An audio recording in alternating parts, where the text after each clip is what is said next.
Hi, I'm Kim Vanell in Wanganui, New Zealand. It's Friday, January 30th. Today, Trump closes in on his new Fed chair choice.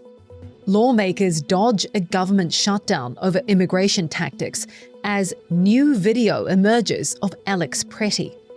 SpaceX is in merger talks with other Musk companies ahead of a blockbuster IPO. And we sit down with Senator Jeanne Shaheen to talk Iran and Venezuela. This is Reuters World News, bringing you everything you need to know from the front lines in 10 minutes, 7 days a week.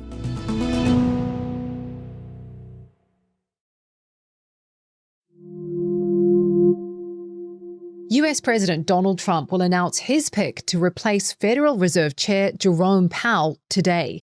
And speculation is intensifying that the nod will go to Fed Governor Kevin Warsh. Fed reporter Howard Schneider has more. He's wanted this job for a long time and been lobbying for it, was almost picked in 2017 during Trump's first term. Warsh has been a real hawk in his day, always thought that the Fed's quantitative easing was going to lead to skyrocketing prices, which it never did. So it's kind of an interesting choice in this context. He has family ties to Trump, social ties to Trump. His wife is the daughter of Estee Lauder fortune, and they've been a big fundraisers for Trump, and knows the Fed well, has been a critic of the Fed. So it'll be interesting to see how he interacts if he is the choice. Stocks plunged and dollar and bond yields shot up on the news that Trump may be zeroing in on a decision. For more on the market reaction to the possibility of Kevin Warsh, tune in to our sister podcast, Morning Bid, wherever you get your podcasts. US Senate leaders have reached a deal to avoid a partial government shutdown after Democrats threatened to stop funding Department of Homeland Security operations.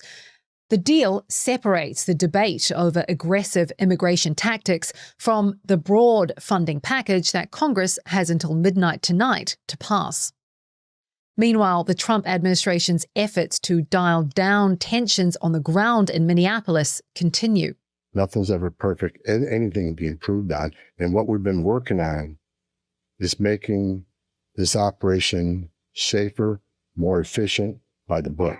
US Border Czar Tom Homan there outlining what he calls improvements to immigration enforcement tactics. Homan, who was installed this week as commander of operations after the outcry over Alex Pretty's killing, says federal agents will move away from the broad street sweeps that have drawn widespread outrage. The protests, meanwhile, continue, and organizers are calling for a nationwide strike today, urging people to leave work, skip school, and stop spending money to send a message to the government. And on this weekend's Reuters On Assignment podcast, our producer, Christopher Walljasper, will be talking to some of our reporters about what it's been like covering the ICE operations and protests in Minneapolis over the last few weeks. That podcast drops on Saturday morning. Newly unearthed video of Alex Pretty shows him getting into a physical confrontation with federal agents 11 days before he was shot and killed by ICE officers. The video, which has been verified by Reuters, shows Pretty shouting and spitting at a vehicle before kicking the car, shattering its taillight as it attempted to drive away. Several agents stop the SUV, get out and push Pretty to the ground as others fire tear gas into a crowd of protesters. Eventually, the agents let Pretty walk away, and what appears to be a gun can be seen tucked into his waistband. We have a Reuters exclusive for you now. Elon Musk is moving to combine two of his biggest companies, SpaceX and XAI. The deal would set the stage for a blockbuster public offering later this year, with SpaceX valued above $1 trillion. Sources say it would also bring his rockets, Starlink satellites, X social media, and Grok chatbot under one roof. And as space reporter Joey Roulette explains, the reason for the amalgamation is ambitious. The driving force behind this whole merger idea are space-based data centers, or putting AI data centers in space, which is kind of this new concept to save money on energy costs for today's data centers by putting them in space where they can theoretically be powered by near constant solar energy. Joey says that's easier said than done. There are so many uncertainties involving this, and a lot of risk. It's going to require very large solar panels, many hundreds or potentially thousands of satellites to equal the type of efficiency or power that an Earth-based center gets. And the cost of rocket launches needs to come down a lot before this makes any kind of economic sense. A Minnesota man is accused of making a bizarre attempt to break Luigi Mangione out of jail. According to prosecutors, the man posed as an FBI agent and turned up at the jail with supposed release papers. When guards asked for ID, he handed over his driver's license and admitted he had weapons. Officers then found a barbecue fork and a pizza cutter blade in his bag. Mangione, who's pleaded not guilty to the killing of United Health Group's CEO, is awaiting trial, for which he faces a possible death penalty. Iranian security forces have rounded up and arrested thousands of people to deter further protests, sources have told Reuters. It follows a bloody crackdown on demonstrations in the country, which killed some 5,000 people in recent weeks. President Donald Trump says he plans to speak with Tehran, even as he dispatches another warship to the Middle East. Sources have also told Reuters that President Trump's threats to attack Iran are designed to inspire protesters to effect regime change in the country. That strategy, using pressure and the threat of force to try and shape events on the ground, whether in Iran, Venezuela, or Greenland, is something Democrats on the Senate Foreign Relations Committee have been scrutinizing closely.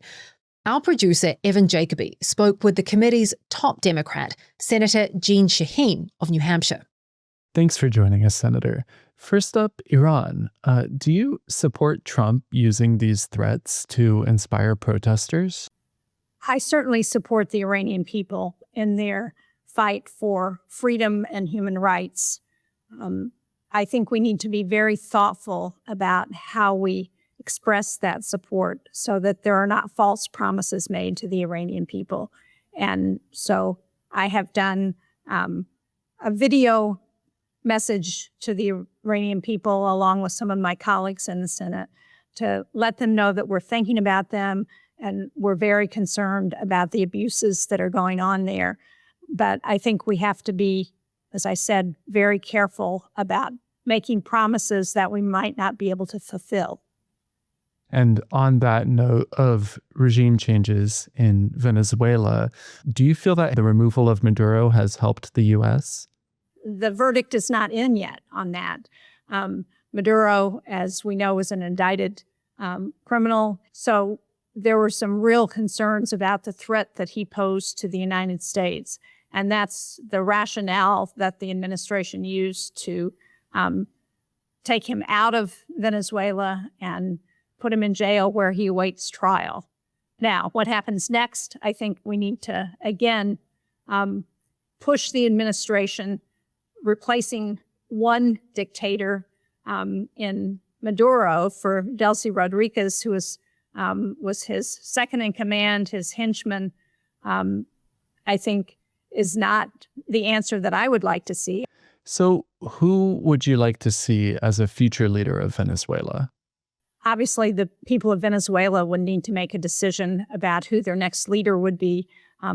If there are free and fair elections, I think Maria Corina Machado, the Nobel Prize winner who has risked so much, who has shown so much courage in helping to unite the opposition against Maduro, will be somebody who will be involved in those future democratic elections, but it's up to the people of Venezuela to make that decision.